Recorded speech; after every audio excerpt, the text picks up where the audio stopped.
DC news of the week. Not a lot. A couple of articles. Superman, Supergirl related, and Lanterns. Yeah. David Krumholtz, who I enjoy as a character actor. He's great in a lot of things, and has been an actor for a very long time. Is set to play Girl of Steel's father Zor-El in DC Studios' Supergirl Woman of Tomorrow. Taking to social media that announced that he's finished filming his scenes, while also sharing a first look at the film's logo. The actor notes that this is not the final logo in the comments of his post, which means it'll likely be used for promotional material, tie-in merchandise, and the like. Even so, the lack of Woman of Tomorrow may confirm the title change. The fact that James Gunn referred to the film as Supergirl in his recent BTS post. BTS, is that supposed to be like Blue Sky? BTS, what's BTS? Behind the scenes? Oh. He's on Blue Sky now, though, instead of Twitter, right? Yeah. Trades followed the suit in their coverage has led to speculation that the subtitle has been dropped to make a certain amount of sense after Superman Legacy was retitled Superman. We also have a longer version of the video showing Kara, Millie Alcock, doing battle with Mysterious. Well, it's not Mysterious. Okay, so we're going to show you the video. I haven't watched this yet. We'll see what it looks like. Lady, the problem isn't in my pants. Okay. Oh. Okay. I thought at first it looked like maybe it was Lobo, but nope. This is long hair. No. But he has a very white face. Yeah. Yeah, like right there. Huh. Anyways, who knows? It could be anyone. Mm-hmm. Could be anyone. Okay, moving on to Superman. Superhero team. Costume looks good though. Costume did look good. Sure. I don't know. It was that far. It was far away. You really think the costume? You can tell the costume look from there. I just like the color and stuff. Oh, like the color. It, oh, okay. Well, the color and like it did seem fairly formidable. So it's all right, man. Pretty good. Anyways, the DC reboot will indeed be known as the Justice Gang. Justice Gang. James Gunn's Superman reboot will introduce a superhero team made up of Hawkgirl, Guy Gardner, Mr. Terrific, and possibly Metamorpho. The group was believed to be funded by Maxwell Lord, who was previously played by Pedro Pascal in Wonder Woman 2. It was assumed they would operate as an early incarnation of Justice League International, despite the JL symbol being visible in some of the characters' costumes. Again, Rickman is reporting that this team will indeed be known as Justice Gang in the movie. We're not sure if this will be the crew's official name or simply how the public refers to them, but either way, fans don't seem to be overjoyed by the moniker. Although we're sure the actual Justice League will form in the DCU at some point. Gunn has indicated that members of the team will be on good terms with Man of Steel, but feel he lacks experience and might be in over his head. This would certainly be an unusual dynamic, as Superman would generally be depicted as one of the leaders along with Batman and Wonder Woman. This kaiju monster, based on the character's appearance in the upcoming Superman feature film, the studios are now available for pre-order. Oh, and we also get a good look at Metamorpho from McFarlane Toys. Does he have shorts on? Is that what I see there? Yeah, he's got shorts on. Yeah. Okay. Okay. Lanterns adds new cast member. Red alert, there's a new addition to the cast of HBO's Lanterns. The DC Studios series has cast a Paul Ben Victor, who's an excellent actor, known for his roles on The Wire, Vinyl, and Entourage. He was also in a couple episodes of The Shield. And what could be a major villain role. According to Deadline, which first reported the news, Ben Victor will play Antan, an extraterrestrial devoted to exposing the truth and exacting vengeance against those who wronged his people. Consumed by a deep and unrelenting hatred for the law, he is determined to deliver justice on his own terms. Antan's character description sounds like Atros, aka the Raging Lantern Atrocitus. The villain debuted in the pages of Jeff Johns and Ethan Van Sciver's Green Lantern 25 in 2007, where the Guardians of the Universe warned that a force of hate would rise and a Red Lantern would be anointed in blood.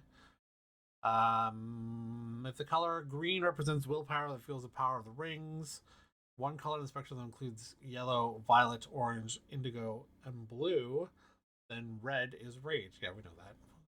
Okay. Atrocitus has hated the Guardians ever since the original police force, the android manhunters, murdered his family and the rest of their people during a massacre that destroyed their home in Space Sector 666. Mad. The Guardians retired the law enforcement robots and replaced the Manhunters with Green Lantern Corps. And Atrocitus's hatred turned into rage. So do we think it'll be a CGI character all the way? I guess so, yeah. Because he's playing an I'm alien. gonna assume. So just do a voice. So he's voice acting. I doubt there would be mocap. Maybe there's mocap. I mean, if they wanted to do the mocap, I mean, maybe they do the face. I mean, they can build Oh a body.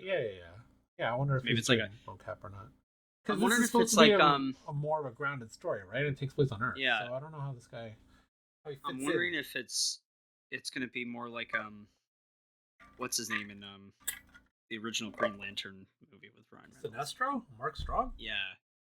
Oh, don't 'Cause they? Wasn't that mostly like the face? There is no way they're going anywhere near. No, what? I just meant in the terms Green of like Lantern, because but- I think they just use his face. Oh. Give me 1 second. Yeah. Okay, kitty cats. Okay, so while we wait for Josh to come back, dealing with his kitty cats. Remember that? Superman judge. So we talked about this before. There was a lawsuit. The estate of the creators, Joe Shuster and who else? Oh, I guess it's just Joe Shuster. The lawsuit. Back in January, we learned that Warner Brothers and director James Gunn may have run into a potentially major roadblock on its journey to the big screen when Mark Peary, the nephew of late Superman co-creator Joe Shuster, filed a lawsuit against Warner Brothers Discovery DC Studios. Peary claimed that the studio lacks the rights to release a DC reboot in a handful of territories, including Canada, UK, Ireland, and Australia. And that has to do with foreign copyrights to the original Superman character and story, though Siegel and Shuster assigned worldwide rights to DC's predecessor in 1938. Copyright laws of countries with the British legal tradition contain provisions automatically determining such assignments 25 years after an author's death, vesting in the Schuster estate the co-author's undivided copyright interest in such countries. The studio noted the courts have repeatedly rejected Peary's claims, finding that his mother, Jean Peavy, his last name's Peary, but his mother's okay. Close enough in name there. Signed away Very all close. rights to Superman character after Schuster's death in 1992. However, the state's lawyer, Mark Toboroff, argued that the overseas territories' copyright assignments automatically terminate 25 years after the author's death. Had the suit been successful, it could have been for the movie's release in July, but it doesn't look like there's going to be an issue. Following Warner Brothers filing a motion to dismiss in March, Bloomberg is reporting that the federal judge has rejected the state's bid to reclaim the foreign copyrights, citing lack of jurisdiction over the case. Well, that doesn't mean their case doesn't have merit. It just means he's like, I can't rule on this. This is an international issue. Superman's overseas rollout was probably never in real danger of being impacted, but it's nice to have confirmation that the release go ahead without issue. Well, that doesn't mean he can't refile it in a different court, though. Mm-hmm. That sounds odd. Yeah, it just means the judge didn't say it's not without merit. I don't know why this.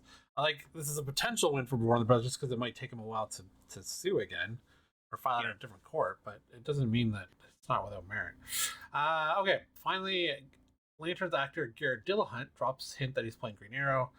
James Gunn responds. Do you know who Garrett Dillahunt is? I don't know. I do. He's fantastic. Okay. So he Delightful. Give it to us then. He was in. Nom, nom, nom, nom, nom. You know this guy. Ah, yes. He was in. He was in Sarah Connor Chronicles. He was in Deadwood. Yeah, he's good. Yeah, he's a really good character actor. Yeah. He was a good bad guy. Also 60 years old. There's no way he's playing Green Arrow. What? He's 60? Yeah. He was also in Last House on the Left. Yeah, the movie's so good. The remake, yeah, I remember it. It's good shit on me. Star might be said to play Oliver Queen in the upcoming HBO series. When Dillahunt's casting was announced, he was said to be playing a character named William McCall, or Macon, depending on if you're French or not, who was described as a self-righteous, conspiracy-minded man who masked his ruthless ambition behind a charming and calculated facade. It's easy enough to understand why fans might have assumed that he's really playing Ollie. The actor appeared in costume as Green Arrow in some behind-the-scenes photos. Oh, really? After all, but whatever his reasons for sharing this instantly Insta post, doesn't look like he'll be suiting up as the Emerald Archer in the DCU. When asked if there's any truth to the rumor Dillahunt might have been cast as Green Arrow on Threads, DC Studios co-James Gunn responded with a straight to the point, haha, no. Yeah, he's too old to play Oliver Queen unless they were doing like a. Although they didn't think we'd be getting a 59-year-old Hal Jordan. That's true too. I don't know. They had like there has been an older Ollie in Batman versus Superman, the Dark Knight. Not Batman versus Superman movie, but like the Dark Knight trilogy. The first one had an older Green Arrow who was missing an arm. I don't know. Like, I guess we'll have to see what the tone is like of the series of Lanterns and where they're kind of going with that. It would be weird to cast a 60-year-old as Green Arrow if you're going to have 10 to 20 years of stories. With Green Arrow very odd being in it. Unless he passes the mantle down. I don't know, to Speedy or someone else, I guess. I don't know. Yeah. Who knows? Anyways, let us know who you think should play Oliver Queen in whatever iteration he's going to show up in, whether it's a movie or a TV show. That's been DC News of the Week, and thanks. Thanks.